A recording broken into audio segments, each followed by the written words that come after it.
All right, let's jump right in. Today we're diving into one of the biggest questions we all face, but we're looking at it through the lens of a really fascinating ancient text.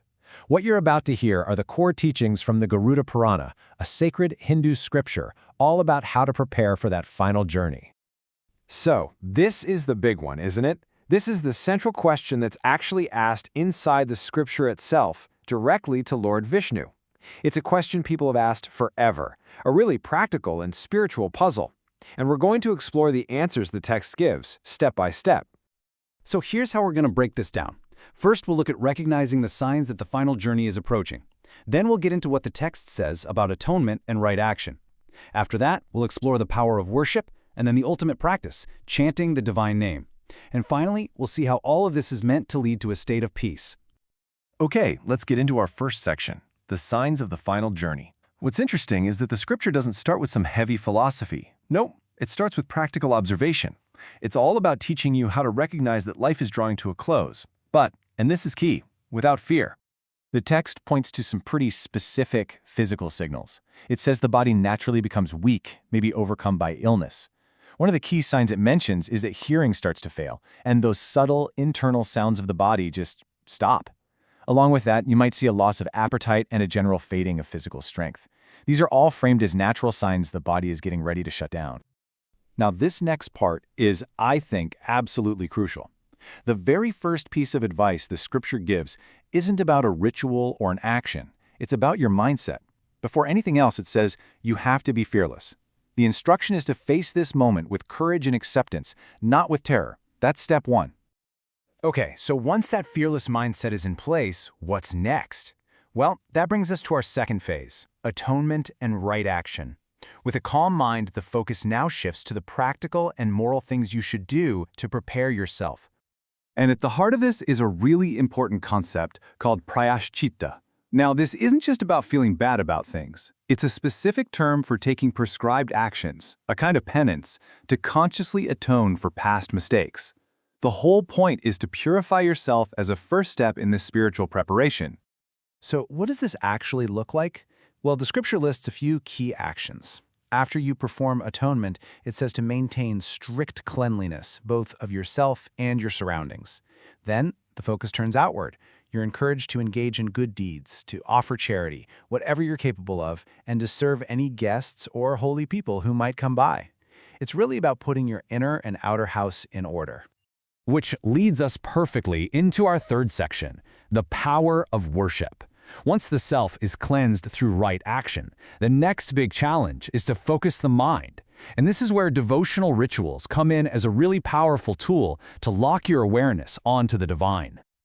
And the text is super specific on this. It says that while there are many divine forms, the singular focus of your worship in these final moments should be on Lord Vishnu.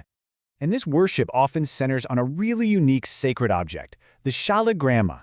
It's an ammonite fossil, but it's not considered a man-made idol. It's seen as a natural, direct manifestation of Lord Vishnu himself, which makes it incredibly sacred. According to the scripture, the power of this practice is just immense. Worshipping the shaligrama is said to destroy sins from countless past lives and grant you huge spiritual merit. Even something as simple as drinking the water that was used to ritually bathe the stone is believed to purify the soul in a profound way.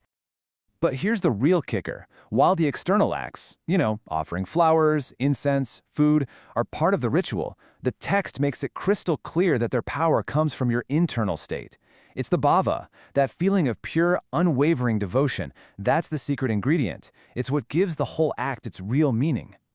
And that brings us to what the scripture presents as the most powerful, the most accessible, and really the ultimate path to purification: chanting the divine name. I mean, think about that claim for a second. The text says, flat out, that chanting the Lord's name is the single most effective form of atonement there is. It's presented as a practice so potent that it can actually override all other forms of penance and just wipe the slate clean of all sins. And the text backs this up with this powerful verse, Nama Sankirtanam Yasya Sarva Papa Pranashanam. This translates to, the congregational chanting of the holy name destroys all sins. The emphasis is on the total and complete power of the name itself. And it doesn't just make a general claim, it gives specific examples. The name Narayana is said to have saved this great sinner named Ajamila, who literally just called it out at the moment of his death. The name Hara for Lord Shiva is said to be so powerful it can absolve sins even if you say it just once by accident, and the name Krishna is pointed out as being especially potent for us in the current age. I love this next part because the scripture uses this perfect analogy to make it all crystal clear. The problem? It's the disease of sin and the fear of death. The doctor? The divine itself. And the prescription? It's the simple, freely available medicine of the holy name, which you just have to take with faith. All right, let's bring it all home with our final section. This is where everything we've talked about comes together.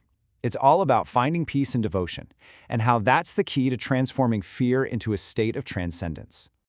And the advice here is incredibly practical. It's basically a do this, not that guide for the final moments. It says to avoid worldly anxieties and attachments, and instead, to embrace a constant remembrance of the divine. Turn off the TV and worldly distractions and listen to scripture and holy chants instead.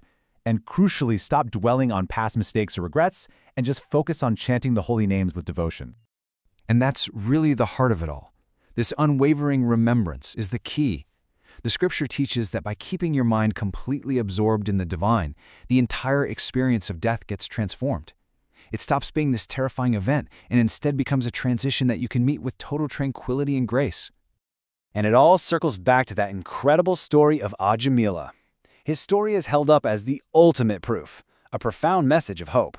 It shows that no matter how you've lived your life, a single, sincere call to the divine at the very end has the power to overcome everything and grant you mercy. So we'll end with this final thought to really chew on. The teachings of the Garuda Purana offer a path where that final conscious act can redefine an entire life, which leaves us with a pretty big question.